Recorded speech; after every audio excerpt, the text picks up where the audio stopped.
Let's try a word problem. In this word problem, Louisa is jumping on a trampoline. H of t models her distance above the ground in meters. Let me just underline that. H of t models her distance above the ground in meters. And t represents seconds after she starts jumping. H of t is equal to negative 0.6 times the cosine of the quantity, 2 pi over 2.5t plus 1.5.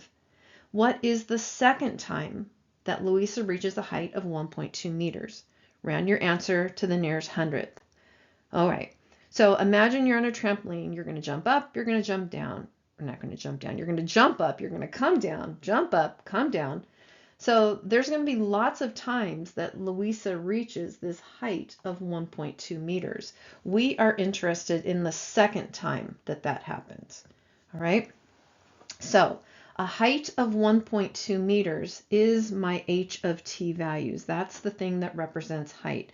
So I am in the place of h of t, I'm going to substitute 1.2. And my mission is going to be to solve for t.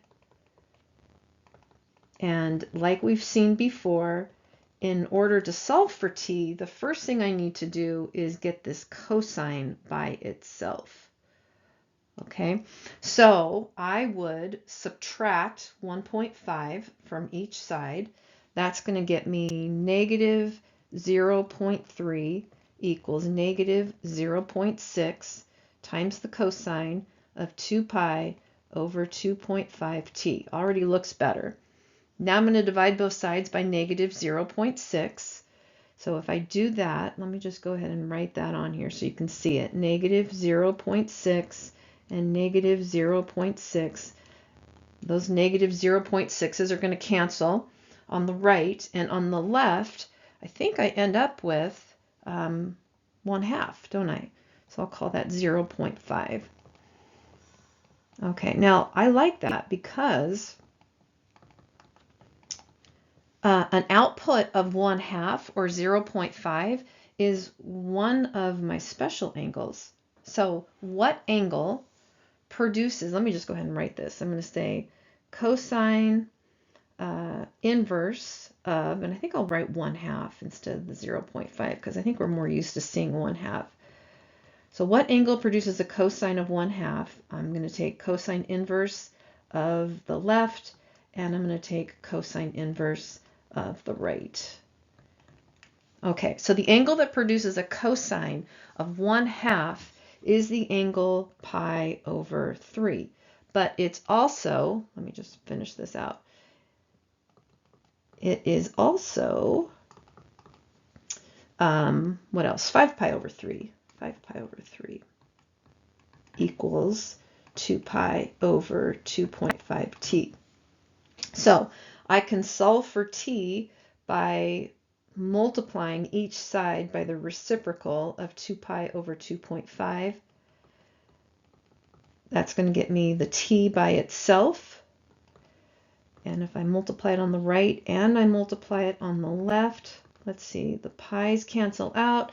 I'm left with 2.5 over 6, which gets me a t value of, let's see, 0.41666666. And if I do the same thing to this 5 pi over 3 equation, so I'm going to multiply by 2.5 over 2 pi. I'm going to multiply by 2.5 over 2 pi. And for this one, I get t is equal to, the pi's cancel out again. In this one, when I put into my calculator, I got 2.0833333 seconds. So this one wants to know the second time. Both of these t values represent time. They both represent seconds. Since I am interested in the second time, then I'm going to go with the 2.0833333 seconds. To make a final statement of, let's see, what is the second time? I'm going to say after 2.08 seconds, Louisa will reach a height of 1.2 meters for the second time. So you always want to try and answer the question with a complete sentence. That lets the reader know what the answer is without a shadow of a doubt.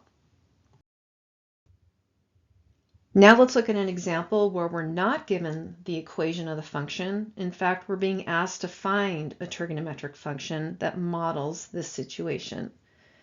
In Johannesburg, South Africa in June, the daily low temperature is usually around 3 degrees Celsius, and the daily high temperature is around 18 degrees Celsius. The temperature is typically halfway between the daily high and daily low at both 10 a.m. and 10 p.m., and the highest temperatures are in the afternoon. Write a trigonometric function that models the temperature T in Johannesburg T hours after 10 a.m. Based on this model, at what time over one day will the temperature be 17 degrees?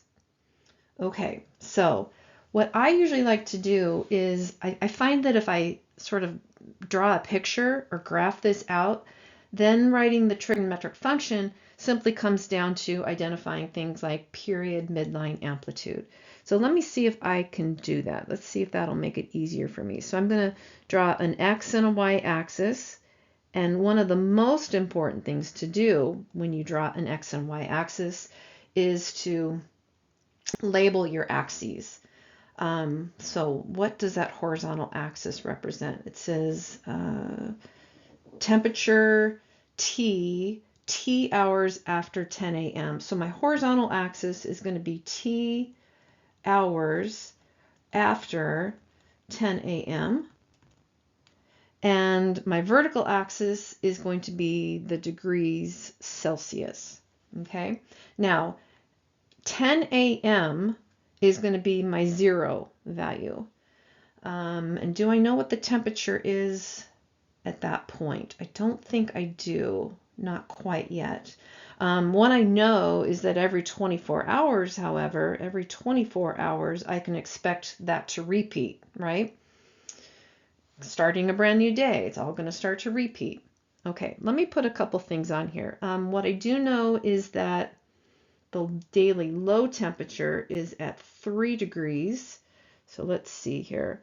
1, 2, 3, 4, 5, 6, 7, 8, 9, 10, 11, 12, 13, 14, 15, 16, 17, 18. And the daily high is occurring at 18. It tells me that the temperature is typically halfway between the daily high and low at both 10 a.m. and at 10 p.m. Okay, so what is halfway between 18 and 3? That sounds a lot like a midline, doesn't it? So let's see here. How do we find the midline? We can find the midline by taking the high and adding it to the low and then dividing by 2. So 18 plus 3 is 21. 21 divided by 2 is 10.5. 10.5. So let's see if I can find that. 4, 5, 6, 7, 8, 9, 10. 10 was about right here. So the midline, this is just a rough sketch to give me a feel for things. The midline is about right there. And so that's where the graph is hitting at 0, which remember 0 is 10 a.m. And then also we know that that's going to repeat after 24 hours. Let me do that one in red. And then we also know that it's going to repeat, what did they tell me, at 10 p.m.? 10 p.m. is 12 hours after 10 a.m. So be careful here because the way that we've defined it is the way that the problem states. So 12 doesn't represent 12 o'clock. It represents 12 hours after 10 a.m., which is 12 p.m. Okay? All right. Now, when is it going to hit that high and hit that low? Well, if this is a trigonometric function, then halfway between 0 and 12 is 6 hours after 10 a.m. And it's going to hit probably its high, right? Because we know that that happens in the afternoon. And 6 hours after 10 a.m. would be the afternoon. And then halfway between 12 and 24 would be 18. That's when it's going to hit its low.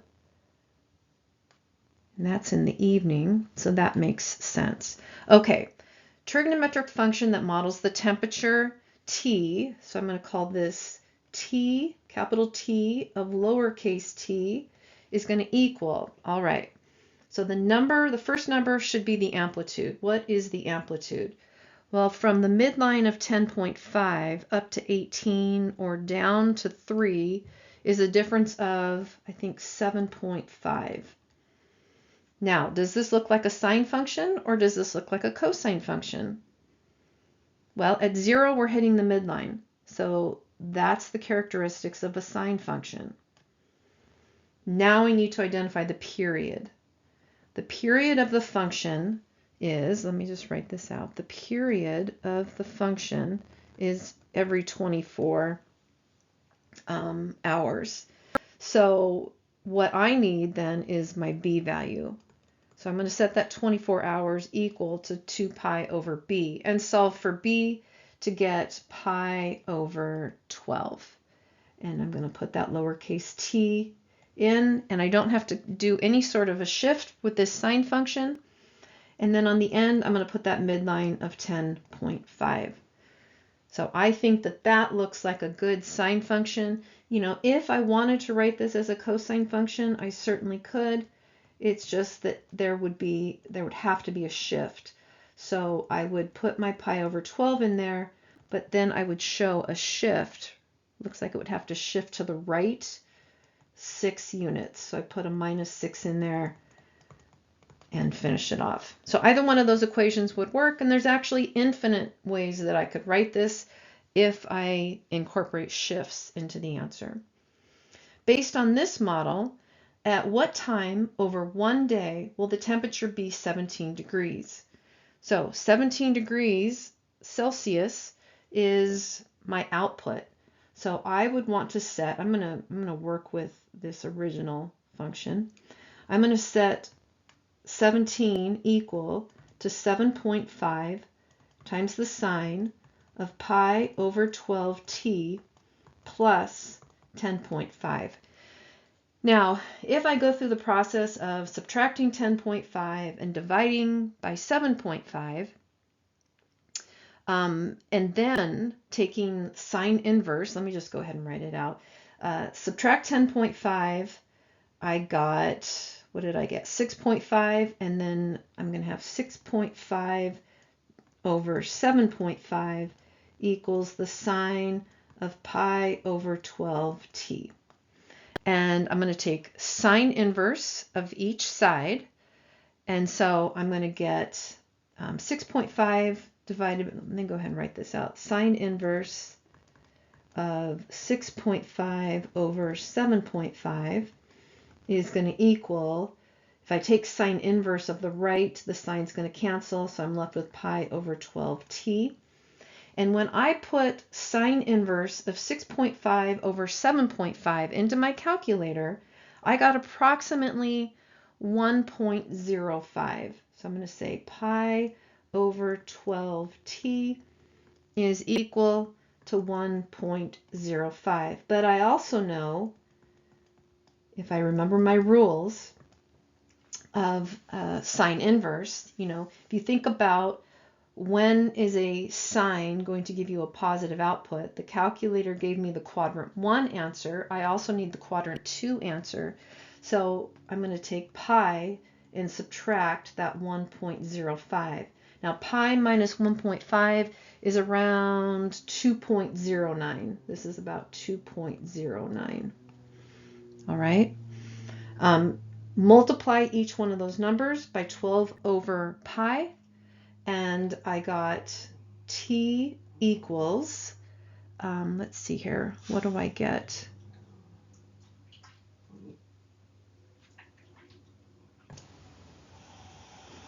T is going to be approximately, let's see, I got 4.005, and I got t is approximately 7.995.